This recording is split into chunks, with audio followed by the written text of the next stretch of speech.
Hello viewers, welcome back to the channel. We really appreciate you watching these videos.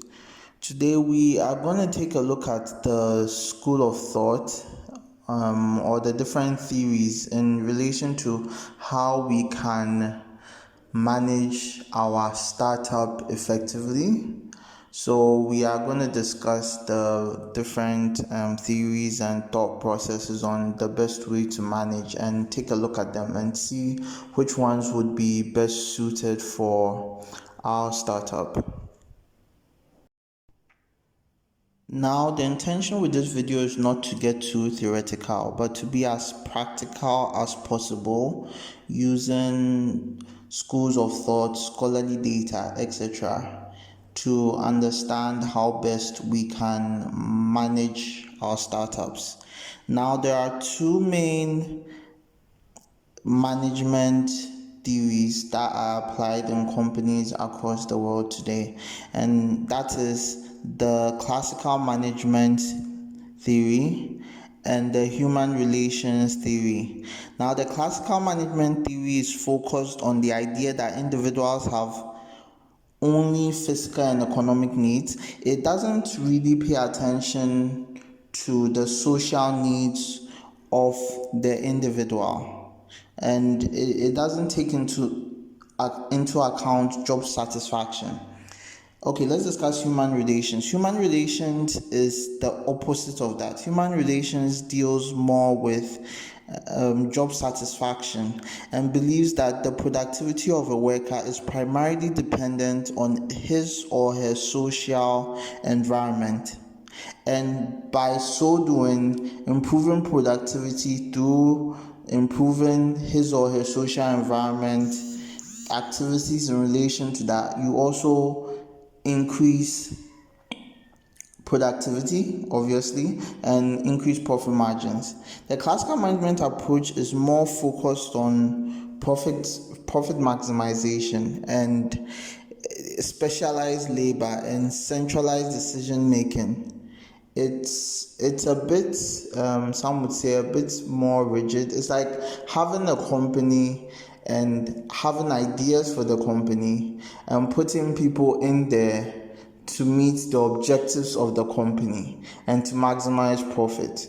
Whilst with human relations, it deals more with, okay, so how do the workers feel about social issues, etc., etc., how are they doing, in order to maximize productivity for the company.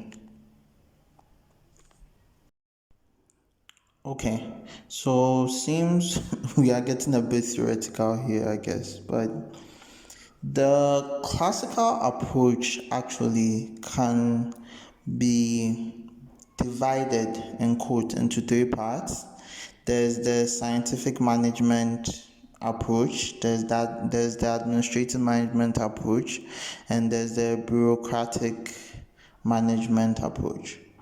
Now, the scientific management approach looks at the employers and employees, and some of these may seem to overlap with the human relations approach, but it does pay attention to employees. It looks at providing workers with high wages or higher wages than the competition, and it's focused on, yes, profit maximization. And for workers, it also looks at improving efficiency and product or quality of work by providing the workers with all the tools and equipments they need. So it's still not a social need, but it is a need.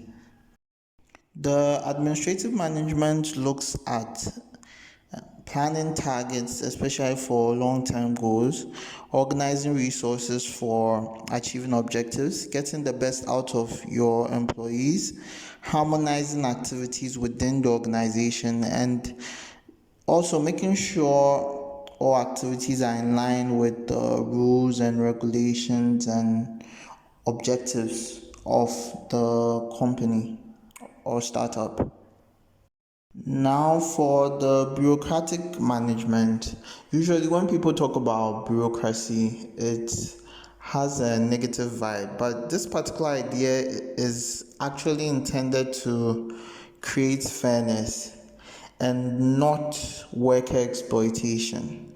So, this idea looks more at having a clear hierarchy or structure that deliberates duties, responsibilities, and authority among employees within the organization.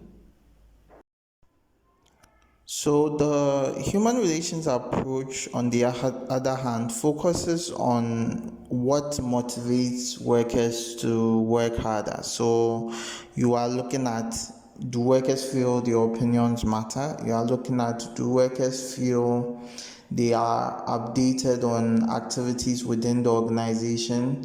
How do they feel about working within teams, etc.?